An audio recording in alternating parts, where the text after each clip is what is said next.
கிறிஸ்துவுக்குள் பிரியமானவர்களே, ஆண்டவரும் இரட்சகருமாகிய இயேசு கிறிஸ்துவின் இனிதான நாமத்தினாலே உங்களை வாழ்த்துகிறேன். இந்த நாளிலும் கூட கர்த்தர் நம்மோடு கூட பேசுகிற தமது பலனுள்ள வார்த்தை ரோமர் 12ஆம் அதிகாரம் 12ஆம் வசனம். நம்பிக்கையிலே சந்தோஷமாய் இருங்கள், உபத்திரவத்திலே பொறுமையாய் இருங்கள், ஜெபத்திலே உறுதியாய் தரித்திருங்கள். ஆமென், ஹல்லேலூயா. கர்த்தர் இந்த நாளிலும் கூட இந்த வார்த்தையின் வழியாய் நம்மோடு கூட இடைப்படுகிற தேவனா இருக்கிறார்.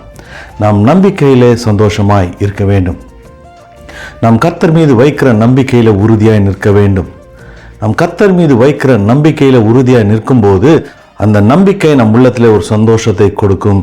அந்த சந்தோஷம், என் கர்த்தர் எல்லாவற்றையும் பார்த்து கொள்வார், என் கர்த்தர் என் காரியங்களை செய்து முடிப்பார், என் கர்த்தர் என்னை நடத்துவார், என் கர்த்தர் என்னை பாதுகாப்பார், என் கர்த்தர் நான் வேண்டிக் கொள்கிற காரியங்களை என் வாழ்க்கையில் நிறைவேற்றுவார், நான் வேண்டிக் கொள்கிற காரியங்களை நான் நினைப்பதற்கு மேலாக என் வாழ்க்கையில் நிறைவேற்றுவார்.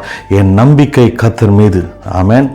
அந்த நம்பிக்கை கர்த்தர் மீது வைக்கும்போது அவர் கொடுத்த வாக்குத்தத்தங்களை நிறைவேற்றி சந்தோஷத்தை கொடுக்கிறார்.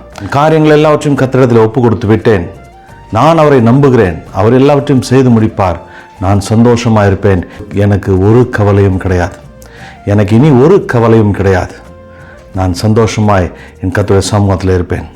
கர்த்தரிடத்திலே மனமகிழ்ச்சியாயிரு, அவர் உன் இருதயத்தின் வேண்டுதல்களை உனக்கு அருள் செய்வார்.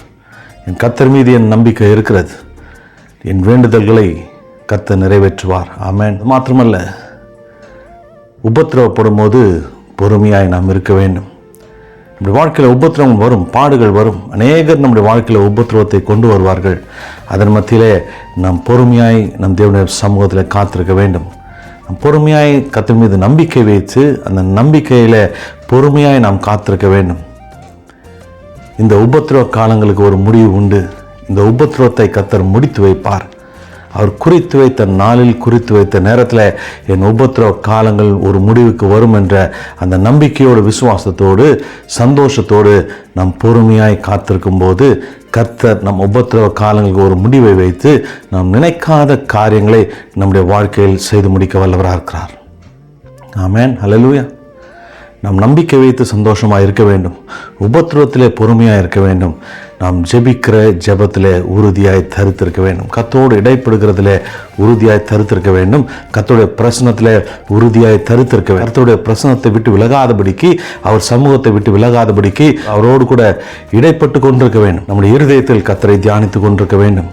நம் இருதயத்தில் கர்த்தருடைய வார்த்தையை தியானித்து கொண்டிருக்க வேண்டும். அந்த தியானம் நம் இருதயத்தில் எப்போதும் நிலைத்திருக்க வேண்டும். அவரோடு கூட நம்முடைய இருதயத்தில் இடைப்பட்டு கொண்டிருக்க வேண்டும், தரித்திருக்க வேண்டும். அப்படியாய் செய்யும்போது நம் காரியங்கள் எல்லாவற்றையும் கர்த்தர் நேர்த்தியாய் வாய்க்க பண்ண வல்லவராக இருக்கிறார். நம்பிக்கையிலே சந்தோஷமாயிருங்கள், உபத்திரவத்திலே பொறுமையாயிருங்கள், ஜெபத்திலே கர்த்தருடைய பிரசன்னத்திலே உறுதியாய் தரித்திருங்கள். கர்த்தர் எல்லாவற்றையும் பார்த்துக்கொள்வார். அன்பின் பரலோக பிதாவே, இயேசு கிறிஸ்துவின் நாமத்தினாலும் சமூகத்தில் வருகிறோம். நாளிலும் கூட இந்த ஓய்வு நாள் எங்களுக்கு என்று ஏற்படுத்தி கொடுத்தீரப்பா. மீது வைக்கிற நம்பிக்கையில் நாங்கள் சந்தோஷமாக இருக்கிறோம். நீர் எல்லாவற்றையும் பார்த்து கொள்வீர். என் வாழ்க்கையில் வருகிற உபத்திரவத்தின் மத்தியில் நாங்கள் பொறுமையாய் காத்திருக்கிறோம். இந்த உபத்திரவ காலங்களை நீர் முடித்து வைப்பீர். நாங்களும் சமூகத்தில் உறுதியாய் தரித்திருக்கிறோம். உம்மோடு கூட இடைப்படுவதில் உறுதியாய் தரித்திருக்கிறோம். நீர் எங்களை விட்டு விலக மாட்டீர் என்பதை விசுவாசிக்கிறோம். நாளும் கரத்தில் கொடுக்கிறேன், ஆசீர்வாதமாய் நடத்துவீராக. என் காரியங்கள் எல்லாம் நீர் வாய்க்க பண்ணுவீராக. சமூகத்தில் எங்களை தாழ்த்துகிறோம், அர்ப்பணிக்கிறோம். பரிசுத்த ஜீவ பலியாம் சமூகத்தில் எங்களை தாழ்த்தி உம்மை உயர்த்துகிறோம். இயேசுவின் வல்ல நாமத்தில் பிதாவே, ஆமென், ஹல்லேலூயா. கர்த்தர் உங்களோடு கூட இருப்பார். கர்த்தர் உங்களை கைவிட மாட்டார்.